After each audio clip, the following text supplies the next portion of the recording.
పల్లె రఘునాథ్ రెడ్డి చేసిన ఆరోపణలు నిజమని నిరూపిస్తే సత్యసాయి జిల్లా ముదిగుబ్బ బస్టాండ్లో తల నరుక్కుంటా అని హాట్ కామెంట్స్ చేశారు ఎంపీపీ ఆది నారాయణ యాదవ్.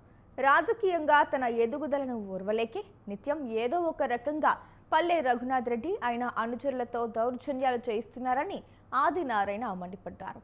ఏ భూములకు సంబంధించి తనపై ఆరోపణలు చేస్తున్నారో సరైన పత్రాలు ఉంటే చూపించి నిర్ధారణ అయితే ఆ భూములను తనకే అప్పగిస్తామని ఆది నారాయణ సవాల్ చేశారు.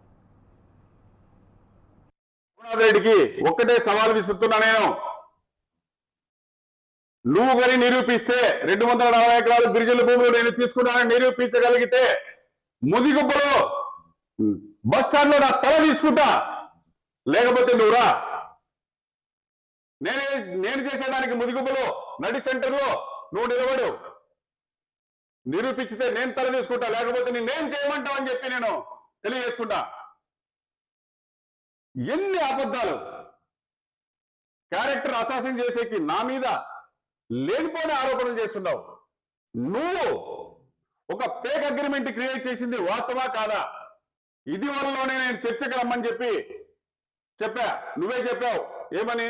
ఒక సిటీ జడ్జితోనూ రిటైర్డ్ జడ్జిలతోనూ అందరినీ పెట్టి నేను ఒక సిటీ వేస్తా, నేను నిరూపించుకుంటా, నేను నీతిమంతుడు అని చెప్పావు. ఇంతవరకు ఎన్ని రోజులు అవుతుందా నువ్వు నిరూపించుకోకుండా?